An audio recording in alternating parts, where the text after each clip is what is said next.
여러분 안녕히 주무셨습니까? 빠르게 만나는 글로벌 뉴스 분석 굿모닝 글로벌 이주호입니다. 미국 증시가 정도의 차이는 있지만 3대 지수 모두 일제히 상승으로 마감을 하게 될 것으로 보입니다.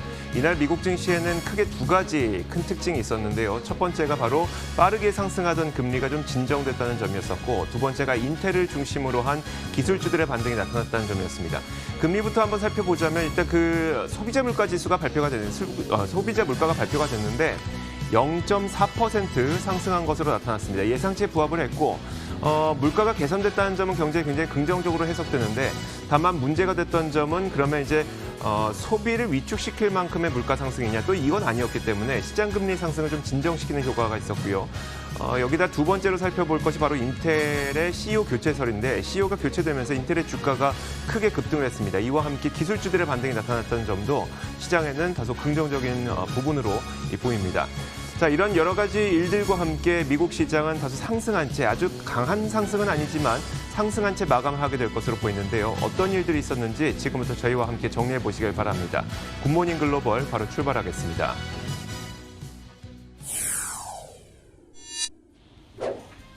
네, 뉴욕 증시 마감까지 3분 정도 남았는데요. 현재 시장 상황 살펴보겠습니다. LS 클로징 벨 나우 시작합니다. 현재 시간 13일 주요 지수는 국채금리의 동향을 주시한 가운데 상승했습니다. 먼저 자세한 이 시각 지수 상황 다우지수부터 함께 확인을 해보시죠.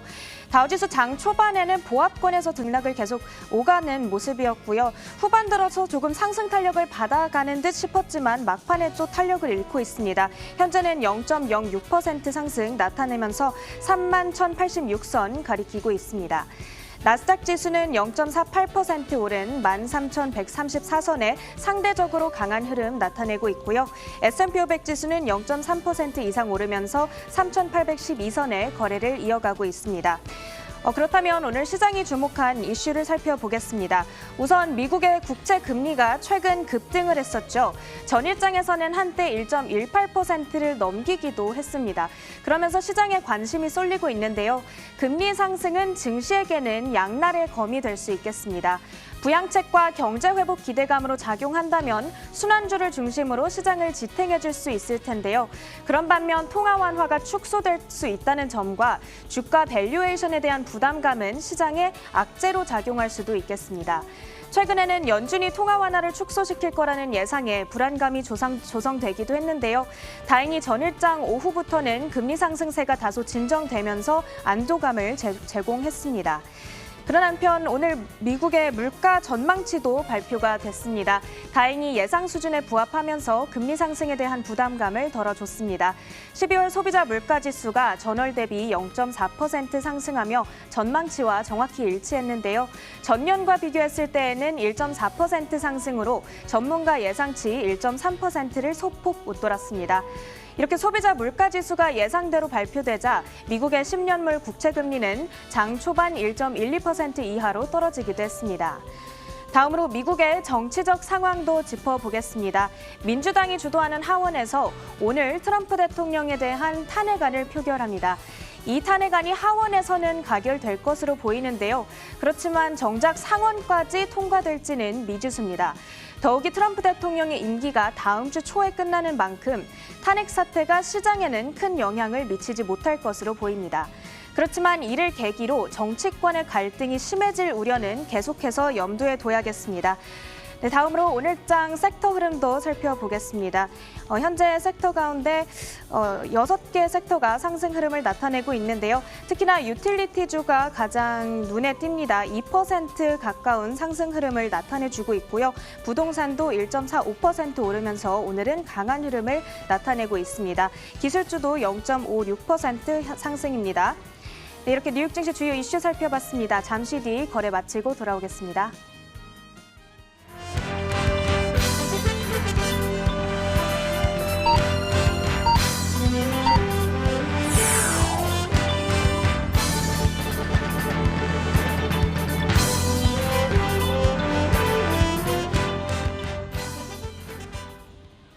네, 미국장 지금 막 마감했습니다. 계속해서 오늘 종목별 흐름도 확인해 보겠습니다.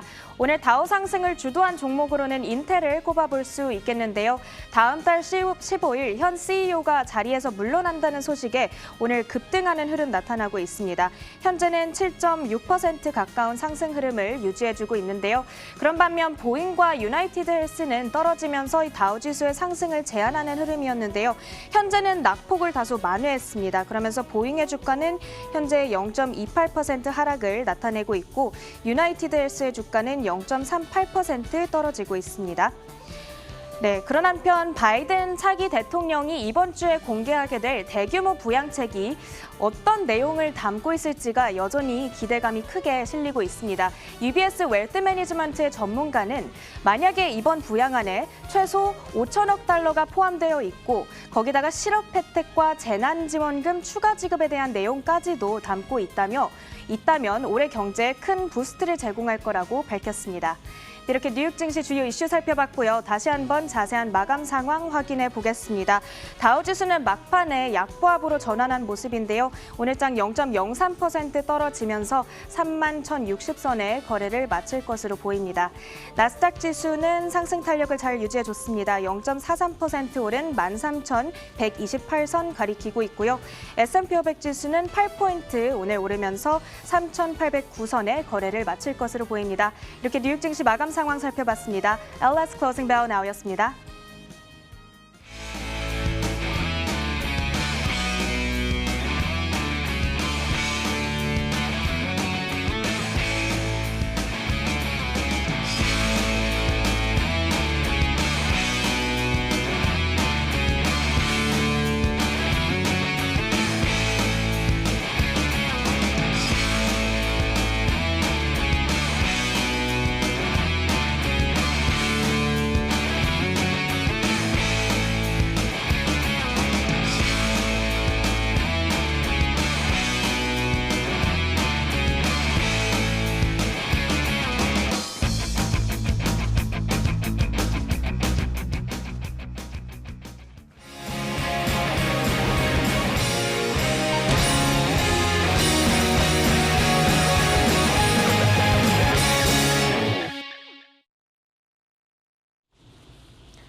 자, 앞서 시황 살펴보셨습니다. 이에 대한 분석 내려보도록 하겠습니다. 클로징벨 나온 오늘도 장혜진 앵커와 로제타 투자자문 최진석 포트폴리오 팀장 함께하겠습니다. 어서 오세요.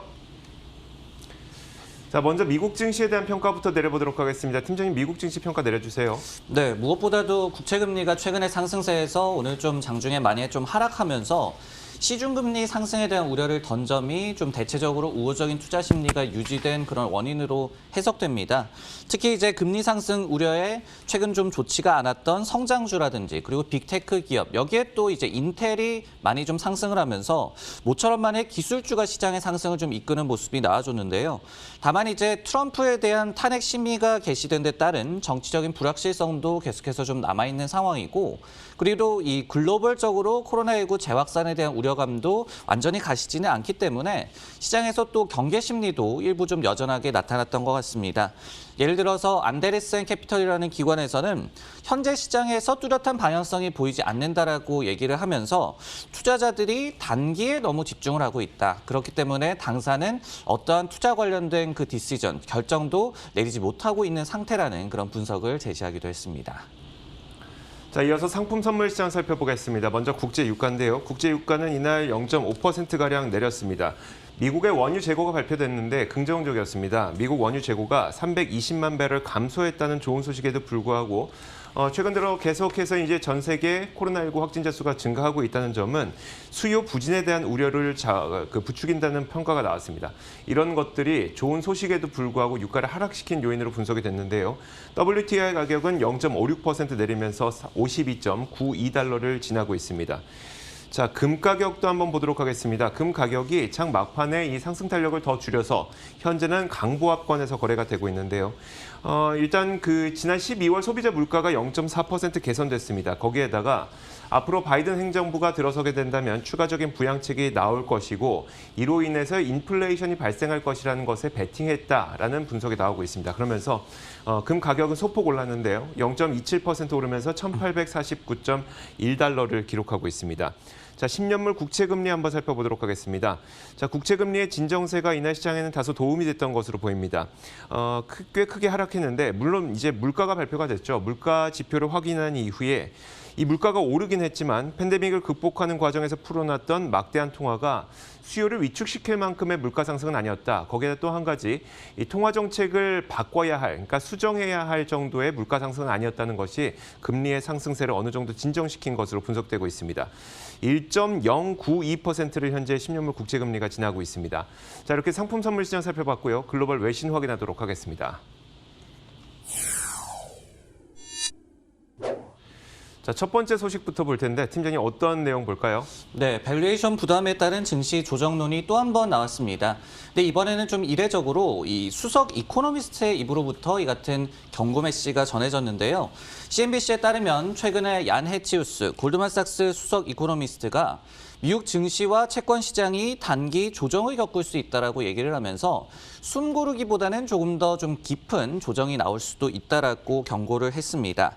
그는 이 밸류에이션이 끝모르는 상승을 멈출 만한 이유가 있다라고 얘기를 하면서 미 연준의 잠재적인 테이퍼링, 그러니까 자산 매입 프로그램 축소가 되겠죠. 그리고 이제 현재 진행형인 이 장기 금리의 상승세가 증시의 기간 조정을 야기할 수 있을 것이다라고 분석을 했습니다.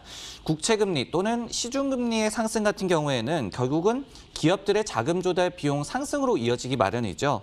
여기에 또 연준의 테이퍼링 같은 경우에는 시장에 지금 풍부하게 풀려 있는 유동성을 줄일 수가 있기 때문에 과거 2013년과 같은 증시 조정을 야기할 만한 그런 요인이 될 수가 있습니다. 이처럼 단기 조정콜을 남긴 것과 대비적으로 해치우스와 그리고 골드만삭스는 장기적으로는 증시에 대한 낙관론을 또 유지를 했습니다. 주식과 신용 등 위험 자산에 대해서 대체적으로 우호적인 환경이다라는 평가를 내렸는데요. 인플레이션이 여전히 연준의 목표치 아래에 있고 그리고 재정과 통화 정책 모두 경제 활동 정상화에 집중을 하고 있다라고 얘기를 하면서 이 같은 환경이 시장에 대체적으로 긍정적으로 작용할 수 있다라고 덧붙였습니다.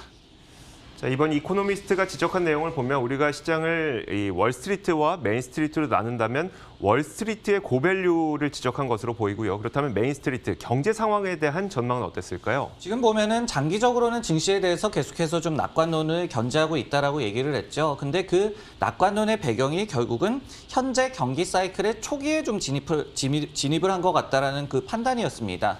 그렇기 때문에 미국을 비롯해서 글로벌 경제 전반에서도 아직까지 좀 반등 여지가 남아있다라는 게 골드만삭스 측의 그런 의견이었고요. 실제로 지난주에 골드만삭스는 올해 미국의 성장률 전망치를 기존의 5.6%에서 6.4%로 상향한 바도 있었습니다. 근데 이게 조지아주에서의 상원 결선 투표 직후에 나왔던 그런 경제 전망 상향이었기 때문에 결국은 조금 더 통 큰 재정 부양책에 대한 기대감을 드러냈다라고도 해석할 수가 있을 것 같습니다. 여기에 또 해치우스 수석 이코노미스트는 최근의 지표에서도 경제 생산성이 구조적으로 개선되고 있다는 시그널이 나오고 있다는 분석을 제시하기도 했습니다. 네, 그렇다면 미국 증시에서 실제로 최근 주요 시장 공포지수 추이는 어땠을까요? 이것이 조정 가능성을 시사한다라고 볼 수 있을까요? 네, 지난해였죠. 증시 랠리와 동반해서 좀 상승을 하면서 결국은 조정에 전조를 줬었다라는 그런 평가를 받았던 이 빅스 지수가 있죠. 근데 작년 10월 말에 40 정도를 찍은 이후에 계속해서 20대 초반에서 이 변동성 지수, 빅스 지수는 하향 안정화가 되고 있는 그런 상황입니다. 그리고 이제 CNN 머니에서 집계를 하는 시장의 어떤 심리를 대변을 하는 공포앤드 탐욕 지수가 71을 기록을 하고 있습니다. 100이 가장 탐욕스러운 그런 수준을 나타내기 때문에 어느 정도는 좀 높은 수준이라고도 볼 수는 있겠지만은 1년 전에 이 수치가 90이었던 것에 비한다면은 오히려 조금 더 낮아졌다라고도 평가를 할 수가 있을 것 같습니다. 그리고 이제 전달 수준이 또 유지가 되고 있는 이 지수가 되겠고요. 이 밖에 이제 풋과 콜의 비율이 역사적인 저점 부근에서 움직이는 등 전반적으로 이 시장 심리 지수 자체는 굉장히 좀 우호적으로 유지가 되고 있고요. 그런 가운데서도 어떤 너무 과도하다라는 그런 시그널은 나타나지 않고 있음을 저희가 알 수가 있습니다. 네, 다음 뉴스는 이조의 앵커의 픽입니다. 내용 확인해 보겠습니다. 자, 이날 월스트리트 저널에서 미국에 상장된 중국 기업 가운데 알리바바와 텐센트, 바이두는 미국 증시에서 퇴출되지 않을 것이라고 보도를 했습니다. 이 소식과 함께 알리바바의 주가가 크게 올랐고요. 텐센트의 경우에는 뭐 장 내에서 거래되지는 않고 이제 그 OTC 시장, 장외에서 거래가 되는데 장외에서도 3% 넘는 텐센트의 주가도 상승이 있었습니다. 최근 미국 시장에 상장된 중국 기업들은 디스카운트가 되고 있었습니다. 미국 시장에서 퇴출될 가능성을 우려하고 있었기 때문인데요.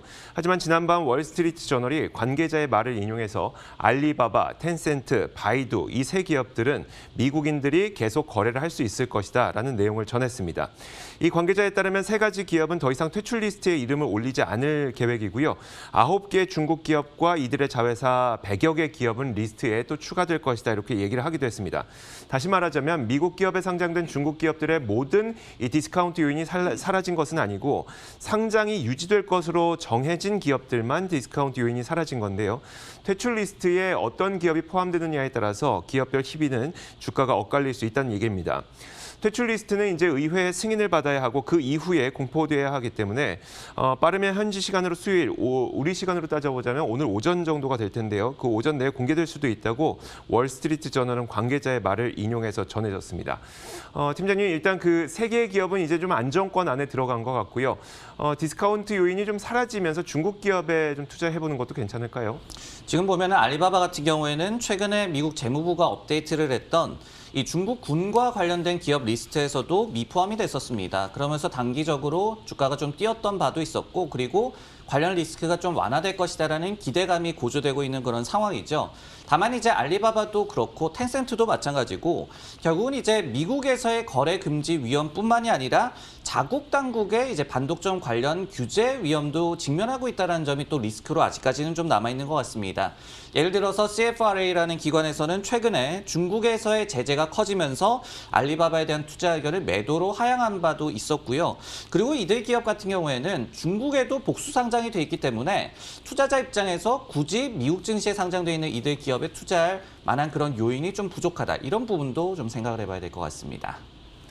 자, 이어서 장혜진 앵커가 꼽은 외신도 살펴보겠습니다. 어떤 뉴스일까요? 네, 미국 하원이 도널드 트럼프 대통령 탄핵 소추안을 처리하기 위한 논의에 들어갔습니다. 자, 앞서 민주당은 지난주 트럼프 대통령 지지 시위대의 국회 난입 사태와 관련해서 트럼프 대통령에게 내란 선동 혐의를 적용해서 탄핵 소추안을 발의했는데요. 낸시 펠로시 민주당 하원 의장은 찬반 토론을 개시하면서 트럼프 대통령을 두고 clear and present danger이라고 표현을 했습니다. 명백하고 현존하는 미국 사회의 위험이라면서 반드시 대통령직에서 물러나야 한다라고 강조를 했습니다. 자, 하원 다수당인 민주당에서 탄핵 절차를 서두르겠다고 전한 만큼 표결을 서두를 것으로 보이는데요. 이날 오후에 표결이 진행될 예정으로 알려져 있습니다. 자, 표결을 앞두고 여러 가지 전망들이 나오고 있는데 일단 하원 전체 435석 가운데 민주당이 222석을 차지하고 있고 공화당 일부 의원도 탄핵 찬성 뜻을 밝힘에 따라 하원에서의 탄핵 소추안 통과는 무난할 것이란 전망들이 나오고 있습니다. 자, 탄핵안이 통과가 되면 트럼프 대통령은 우크라이나 스캔들과 관련한 2019년 말 하원 탄핵에 이어서 임기 중 하원에서 두 번째 탄핵안이 가결되는 첫 번째 미국 대통령이 되는데요. 다만 탄핵안이 하원에서 통과되더라도 상원에서 3분의 2의 찬성이 필요합니다. 처음 탄핵 소추안이 제기됐을 때는 통과되기 어려울 것이다라는 의견이 많았지만 공화당 리더인 미치 매코널 상원 원내대표가 탄핵 추진에 적극적이란 보도가 나오면서 상원에서도 탄핵안이 통과될 가능성을 배제할 수는 없게 됐습니다. 하지만 이 공화당 핵심 지지자들은 여전히 트럼프 대통령에게 지지를 보내고 있어서 결과는 계속해서 지켜봐야 될 것으로 보이는데요. 정치적인 이슈들이 계속해서 터져 나오고 있습니다. 이제 트럼프 대통령과 관련된 그런 이슈들인데 시장은 이런 이슈들에 대해서 어떻게 반응하고 있을까요? 네, 두 번째로 탄핵 이슈가 좀 불거진 것인데요. 지난해 초와는 좀 다를 수 있다는 말씀을 드리고 싶습니다. 두 가지 측면을 좀 생각을 해봐야 될 것 같은데요. 당시는 분명히 좀 정치적 불확실성 고조로 이 이슈가 해석이 됐었고, 그리고 상원에서 가결될 가능성은 거의 없다시피 점쳐졌었습니다. 하지만 현재는 매코넬이 작년 12월 중순부터 트럼프와 통화를 하지 않고 있다는 보도가 나올 만큼 일부 공화당 지도부가 트럼프에 좀 등을 돌렸다라는 얘기가 많이 좀 나오고 있죠. 그러다 보니까 상원에서의 투표 결과도 확신을 할 수 없다라는 그런 분위기가 감지가 되고 있습니다. 실제로 이제 리얼 클리어 폴리틱스의 집계에 따르면은 트럼프에 대한 국정 지지도도 40.1%로 연초 대비해서 마이너스 4%포인트 정도 변화가 있으면서 어떤 이 지지도 측면에 측면에서도 좀 보장을 할 수 없는 그런 상황도 염두를 해봐야 될 것 같습니다. 근데 이게 또 반대로 얘기를 하자면은 시장 충격이 그만큼 좀 덜할 것이다라는 이 해석도 가능할 것 같습니다. 여기에 또 더해서 탄핵 표결이 어쩌면은 바이든의 임기 중에 이루어질 가능성, 그러니까 트럼프가 이미 임기가 끝난 후에 탄핵에 대한 그런 이슈가 불거질 가능성도 있기 때문에 이 같은 인식이 결국 이날 증시에서의 좀 제한적인 영향으로 이어지지 않았나 그런 생각이 듭니다. 자, 앞서 보여드린 화면이 바로 현재 미국 현지 하원에서 이 트럼프 탄핵안에 대한 표결이 진행되고 있는 현재 실시간 상황입니다. 이 결과가 나오는 대로 저희가 그 결과는 또 전해드리도록 하겠습니다. 자, 이렇게 글로벌 이슈 살펴봤으니까요. 이어서 종목 뉴스 확인하도록 하겠습니다.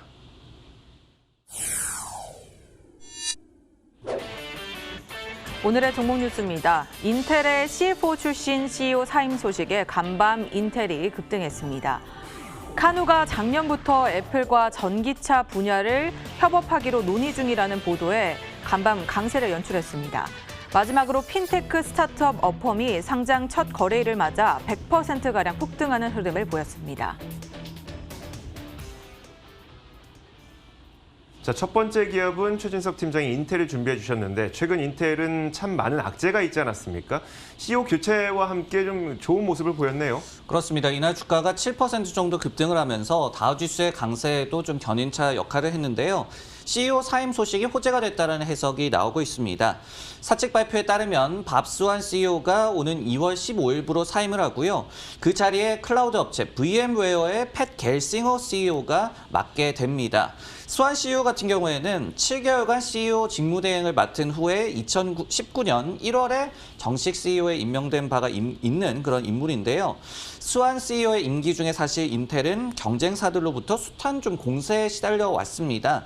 지난해 여름에는 경쟁사 AMD는 벌써부터 출하를 하고 있는 7나노 이 차세대 칩 생산에 대해서 지원한다라는 그런 발표를 전하기도 했고요. 그리고 애플 같은 경우에는 15년간의 파트너십을 깨고 맥 컴퓨터에 자체적인 칩을 탑재하기 시작하기도 했습니다. 상황이 이렇자 최근에 대표적인 행동주의 헤지펀드죠. 서드포인트가 작년 12월에 이사지는 전략적인 대안을 찾아야 한다라면서 압박 수위를 높이기도 했었습니다. 그간 이 비판론자들은 수환 CEO가 IT 백그라운드가 아니라 CFO 출신이라는 점을 좀 지적해왔습니다. 반면에 이제 겔싱어 신임 CEO 같은 경우에는 과거 인텔의 최고 기술 책임자 CTO였던 그런 인물입니다. 그렇기 때문에 CNBC에서는 더 이상 CFO 출신 CEO에 대한 의구심이 사라졌다라고 해석을 하기도 했습니다. 사측은 이번 발표가 실적과는 관련이 없으며 곧 공개할 지난해 4분기 매출과 이익이 가이던스를 넘어설 것이라는 발표도 덧붙였습니다. 자, 공교롭게도 행동주의 헤지 펀드가 인텔을 압박한 이후에 그 다음부터는 주가가 좀 좋은 모습을 보이고 있는데 이걸 어떻게 봐야 될까요? 지금 보면은 작년 말에 서드포인트의 압박 이후에 5% 정도 단기 급등을 했었죠. 그리고 오늘의 7% 상승을 또 포함을 한다라고 얘기를 한다면은 압박 이전 수준 대비해서는 주가가 20% 이상 상승한 그런 셈이 되겠습니다. 그리고 이제 실제로 CEO 교체 외에도 인텔에서 조금의 좀 변화 조짐도 좀 벌어지고 있는데요. 예를 들면 최근에 언론 보도에 따르면은 PC용 외장형 GPU를 대만 TSMC에 위탁 생산을 하는 것을 고려 중이다라는 그런 내용이 전해지기도 했습니다. 결국은 이제 내장형 GPU에서는 강하지만은 외장형 GPU에서는 거의 존재감이 없는 인텔이 고성능 게이밍 시장을 본격적으로 좀 공략할 것이다라는 해석이 나왔던 그런 소식이었고요. 여기에 또 생산을 더욱더 좀 외주로 돌릴 가능성에 대해서도 시장이 좀 주목을 하고 있습니다. 참고로 이제 인텔은 1월 21일 실적 발표 때 CPU에 대한 생산 방식에 대한 변경 여부도 공개할 예정으로 알려지고 있습니다. 네, 한편 인텔의 급등에 경쟁사인 AMD의 주가는 이날 크게 부진한 모습이었는데요. 당장 타격이 있을까요? 지금 보면은 어떻게 본다면 그 CEO를 뺏겼던 VM웨어도 오늘 주가가 좀 급락을 했고요. AMD 같은 경우에도 부진한 흐름을 보여줬습니다. AMD는 지금 CPU 시장에서 인텔을 위협하고 있는 최대 경쟁 업체죠. 데스크톱 이제 점유율이 20%를 기록을 하면서 3년 만에 2배가 성장을 했고요. 그리고 서버용 CPU 이 점유율 같은 경우에도 이 AMD가 주가가 6.6%를 이제 기록을 하면서 2년 만에 4배 이상으로 점유율을 좀 확대하고 있는 그런 상황입니다. 당연히 인텔이 그렇다면 변화를 한다면은 AMD에는 좀 위협이 될 수밖에 없는 그런 상황이다라고 보여지고요. 다만 이 같은 주가 반응이 좀 단기에 그칠 것이다라는 의견도 오늘 즉각적으로 좀 나왔습니다. IBC라는 IB에서는 CEO 교체가 인텔 측면에서 호재기는 하지만은 당장 올해의 인텔 전망을 구조적으로 그리고 기술적으로 바꿀 정도는 아니다라고 분석을 하면서 AMD 주가 조정 시에 매수로 대입을 해야 한다라고 그렇게 조언을 또 하기도 했습니다. 네, 다음 종목 뉴스는 이조 앵커의 픽입니다. 내용 확인해 보겠습니다. 자, 이번엔 전기차 플랫폼 업체 카누입니다. 카누는 아마 아는 분들 굉장히 많으실 텐데 이 카누가 애플과 이미 작년부터 전기차 분야에서 협력하는 방안을 논의했다는 점이 보도가 되면서 카누의 주가가 이날 급등하게 됐습니다. 한 13%가량 급등한 채 마감이 됐는데요. 이날 IT 전문 매체인 더 버지가 작년 상반기부터 애플은 카누와 함께 전기차 프로젝트를 진행하는 방향에 대해 논의했다고 3명의 관계자를 통해 확인했다 이렇게 전하기도 했습니다. 이 매체는 애플이 카누의 전기차 플랫폼에 큰 관심을 보였다고 보도를 했고요. 반면에 카누는 전기차 플랫폼을 주는 그런 방식보다는 애플로부터 투자를 받는 방식을 더 선호했다라고 보도를 하기도 했습니다. 자, 카누는 앞서 말씀드렸던 것처럼 전기차 플랫폼 업체인데 이 전기차 플랫폼이라고 하는 거는 전기차의 구동계와 전력계가 모두 다 담겨져 있는 약간 스케이트보드 같이 생긴 그런 것을 바로 전기차 플랫폼이라고 얘기합니다. 여기에 모터, 배터리, 제어 시스템 이런 것들이 모두 다 달려있기 때문에 이 스케이트보드처럼 생긴 플랫폼 위에 어떤 모양을 얻느냐에 따라서 이 차는 승용차가 될 수도 있는 거고요. 밴이 될 수도 있고 아니면 트럭이 될 수도 있습니다. 그래서 이 전기차 시장에 뛰어들고 싶어하는 스타트업이나 아니면 이미 있는 대형 전통 자동차 업체들도 전기차를 만들 때 이 플랫폼만 활용한다면 유연하게 다양한 자동차를 만들 수 있는 장점이 있는데요. 덕분에 이날 카누의 주가는 급등하기도 했습니다. 다만 두 기업 간의 협업이 지금도 진행되고 있는지는 여기서 밝혀지지 않았습니다. 자, 팀장님 일단 카누의 플랫폼이라고 하는 사업 모델 자체가 매우 매력적으로 다가오게 됐는데 카누에 대한 월가의 시각은 어떨까요? 네, 카누 같은 경우에는 시가총액이 지금 약 한 40억 달러에 좀 불과합니다. 그리고 2017년에 설립이 된 신생업체가 되겠고 그리고 작년에 8월에 또 상장을 한 상장 초기 업체가 되겠습니다. 그러다 보니까 지금 마켓워치에서 집계하는 투자 의견이 한 개밖에 좀 집계가 되지 않고 있는데요. 근데 목표 주가 같은 경우에는 30달러로 좀 높게 제시가 되고 있습니다. 로스캐피털이라는 IB가 매수 커버리지를 갖고 있는 게 유일한데요. 역시 이 플랫폼 역할에 좀 주목을 한 그런 의견이었습니다. 본문에서도 나왔지만은 스케이트보드 같은 이 플랫폼 위에 모자 같은 그런 또 이 시스템을 얹어서 1년에서 1년 반 만에 신차를 개발할 수가 있다. 이 같은 방식이 결국은 전통적인 차의 경우 4에서 5년간에 걸리는 신차 개발 시간을 굉장히 좀 단축시킨다는 점을 주목한 바가 있었습니다. 자, 이어서 세 번째 기업은 장혜진 앵커가 꼽아봤습니다. 어떤 기업일까요? 네, 지난해에 이어 올해도 미국 IPO 시장의 열기는 뜨거울 것으로 보입니다. 자, 미국의 핀테크 기업 어펌 홀딩스가 현지 시간 13일 뉴욕 나스닥에 성공적으로 기업 공개를 마쳤는데요.